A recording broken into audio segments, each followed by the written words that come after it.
RAM limitation fixes. Of course, we'll be talking about Pomelo Season 4 updates.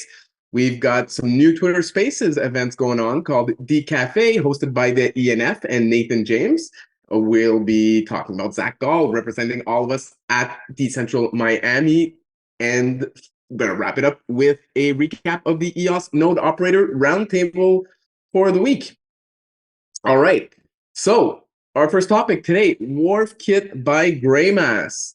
So after much anticipation from the EOS community, Greymass unveiled their new software development kit project called WharfKit. So it's an SDK.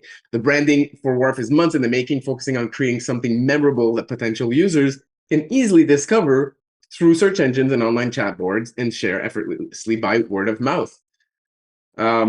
Wharf is a platform from which sailors sail boats and set sail, while WharfKit will serve this purpose for smart contract developers, allowing them to build their solutions and launch on Antelope blockchains. So the initiative is a result from the ENF's SDK request for proposal and anticipates completion around fall 2023.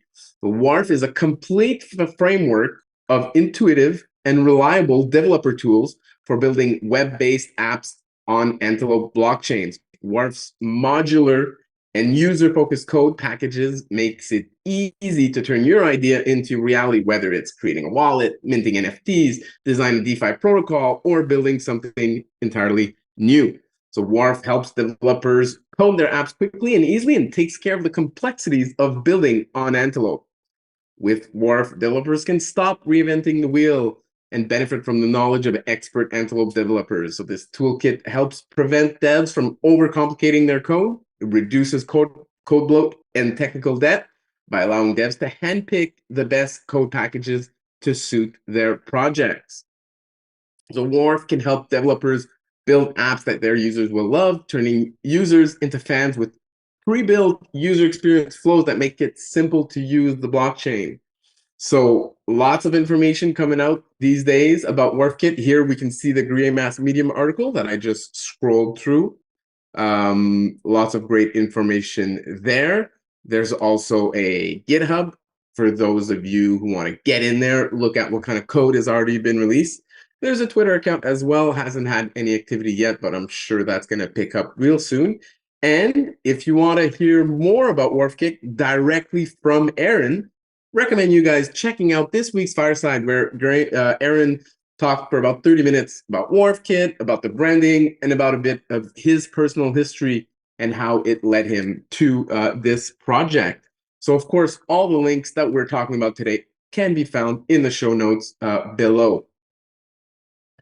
All right, moving on to our next topic here from the ENF. The ENF has published a new request for proposal on behalf of the Antelope Coalition. So the goal of this RFP is to field research into possible solutions for RAM limitations on some chains, such as Wax, that has been growing tremendously and is fast approaching some RAM limitations. So the intent to bid is December 5th, so just in a few days. And you can learn more here at this tweet, or you can learn more here on this document that explains really all the details of this request for proposal. So this RFP is actually a request to create kind of like a blue paper. So there's a lot of blue papers that were released earlier in the year. This is a RFP that wants a team to do all that research to come up with what are the possible solutions, what are the benefits, what are the drawbacks, etc., and package that all nicely together. All right. Moving on, let's see. We got a lot of people in the chat. We got Andrew, we got Yana, Jeff Seekin, thanks for joining. Catherine, Max Cho, what's up? If you want to help us promote the show, head on over to this EOS Nation Twitter account. Help us by retweeting this tweet. Join the contest. Join these bounty block contests. You can win tons of prizes, such as NFTs from a variety of collections that can be found in our party crackers.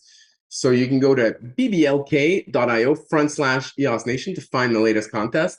And there you can enter the contest by doing things like liking our tweets, retweeting, following us, all that good stuff. All right. And yeah, actually, question for you guys in the chat and in the comments below. What do you think of this beard and mustache combo I'm rocking today? I usually do the clean shaven thing, but I'm wondering what you guys think. So what I want you guys to do, drop an B in the chat if you're a fan of the beard, or drop an F in the chat or in the comments if you're not a fan of the beard and mustache combo. Love to see what you guys think. My girlfriend's not really a fan of this, so I don't think I'll be keeping that on for very long. Don't want to annoy her every time she looks at me, but I'm curious to know what you think. So anyways, all right, moving on to some more important things like Pomelo Season 4, which is underway. Applications are still open. So we're up to 119 approved applications, which is great.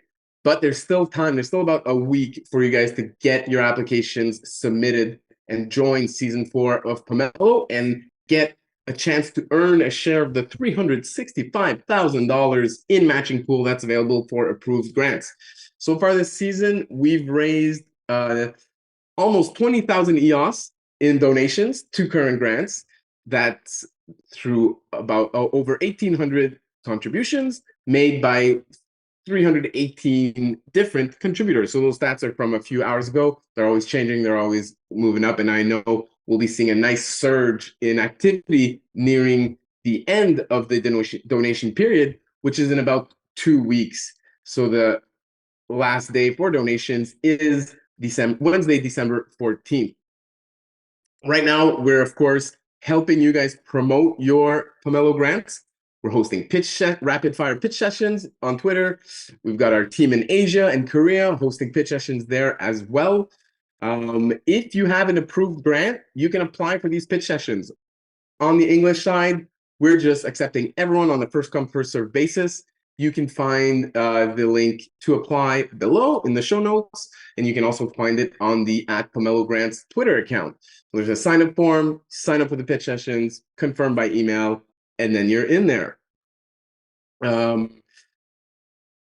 Another thing that's very cool this season is the new feature called Collections. So that's something I want to talk a little bit more about today.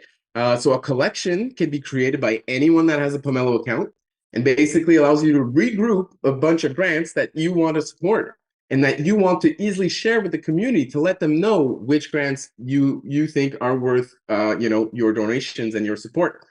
So I've got a few here that I'm going to go over real quickly. So here we've got Yves Larose, CEO of the EOS Network Foundation. He's got his personal picks collection that he's put up. So here we can see that he's got 19 grants in his collection. Just so you guys know here, this donated value is relating to the account of the creator. So this is how much donations this collection creator has done over the seasons. So it's not necessarily how many donations have been done through this collection. However, that is a feature we're working on, and we're going to be excited to announce when that's ready, when it is. So this is a cool collection. Another one here, we've got Denis from EOS Nation. He's put together a DeFi collection. So there's 6 grants right now in here. You can see these grants. And, it's very easy to, as we can see here, add all grants to cart. Boom. I've got 6 new grants in my cart. I go to the cart, check out, and then I can donate to all of these grants very easily. So that's what's really powerful about these collection features, is that you can donate to these grants very easily. I've got a collection up, and it's actually promoting all of the grants that have participated in Pomelo pitch sessions so far. So we got 21 grants so far that have participated, and this is across English, Chinese, Korean, and the Gender EOS pitch session. So any grant that applies there will be found under this collection. So if you want to support the grants that are taking the time and effort to get on air and talk to the community, you can do that through this collection. Finally, Martin Brewer on our team also has a wax discovery collection by .jam. So this here is a collection that highlights grant applications that are joining from the wax community. So of course, wax is also part of the Antelope ecosystem. So anything that is developed for Antelope is good for wax, is good for EOS, etc. So here we've got 9 grants that Martin is promoting in his collection. And finally, of course, the hot sauce grant. This is how we are able to make this show. We want to continue making this show for as long as possible, and we need your support. We've already got 43 contributors. That's great. Thank you very much. If you're one of those 43 contributors, if you haven't contributed yet, what are you waiting for? Throw at least one EOS our way. It helps us a lot. It helps us raise some money and helps us pay for, all the people that help make this show possible. So that's actually what I kind of want to highlight today. You can see here, we've got a team of 8 people that makes this show possible. So of course, I've been leading the hot sauce product along with Martin since the very start. I'm now the host of the show. I will be for the next foreseeable future. We've got Yana and Dave that are helping us with production and streaming and making sure the transitions are nice and all that stuff. We've got Ramona doing our thumbnails. And then we've got Lena and 11 and Chen who are hosting these hot sauce episodes in China, because every episode of hot sauce is also hosted in China, and also and we also help promote these shows to our Korean audiences. So if you can donate to our grant, much appreciated. Allows us to continue publishing these hot sauce episodes every single week. All right, moving on. Oh, actually, yeah, EOS Community Poker Champion. So I'd like to announce the second EOS Community Poker Tournament. It's going to be happening on December 18th at 11 a.m. Eastern, and it's free to enter. You do have to sign up by messaging me on Discord. There's going to be more information about that process in the next few days. But for now, I just wanted you to mark the calendar. December 18th, 11 a.m. Eastern, we'll be playing poker with the EOS community. There's some EOS prizes to be won that are dedicated to be donated to various grants. So if you win first place, for example, you'll be able to choose which grant receives a couple hundred EOS in prizes. Everyone's going to be earning NFTs. People who go deep in the tournament are going to be earning some Pomelo astronauts and all sorts of great NFTs as well. All right, moving on to the new media events that the ENF is hosting on Twitter Spaces called DCafe, so Decentralized Cafe. For example, these are going on every Thursday at 4 p.m. Eastern. Yesterday, we had the topic of breaking into blockchain. So DCafe is a new outreach initiative that features Nathan James, the developer relations lead at the ENF. And these events aim to explore how to break into the blockchain industry for developers and non-developers alike. So that's very interesting, and it's nice to see ENF getting out there on Twitter Spaces, top of the funnel stuff, trying to attract anyone from the crypto community to come join these events, and then of course, hopefully lead them to the EOS ecosystem. Talking about top of funnel stuff, trying to lead people to the EOS ecosystem, we've got Zach Dahl representing us this week in Miami. He was part of a panel called Let's Talk Layer Ones. Fortunately, I don't think the media has been released as of yet. I'm sure it will be soon. Looking forward to seeing Zach on stage. Zach is so passionate about EOS, so knowledgeable, and when he gets into it, he really gets into it. You can see the passion and excitement when he talks about EOS and the EOS ecosystem. So I'm really looking forward to seeing how that played out and hearing what he had to say on this panel.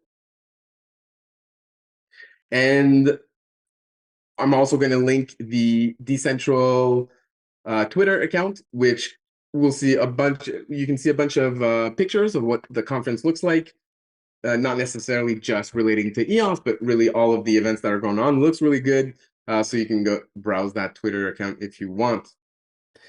All right, finally, our last topic of the day, EOS Node Operator Roundtable. So every week since the September 21st Leap upgrade, node operators have been meeting weekly to discuss Leap development. The call has now evolved into a roundtable where Antelope engineers meet with block producers and other node operators to discuss potential future fixes, features, and other upgrades. So this week featured 14 participants and included discussion on the final release of Antelope Leap 3.2 and also featured a lively, in-depth discussion about the protocol's peer-to-peer communications and net plugin improvements. Not going to go deeper than that into details because, to be honest, I don't really, I'm not technical enough to really understand that stuff.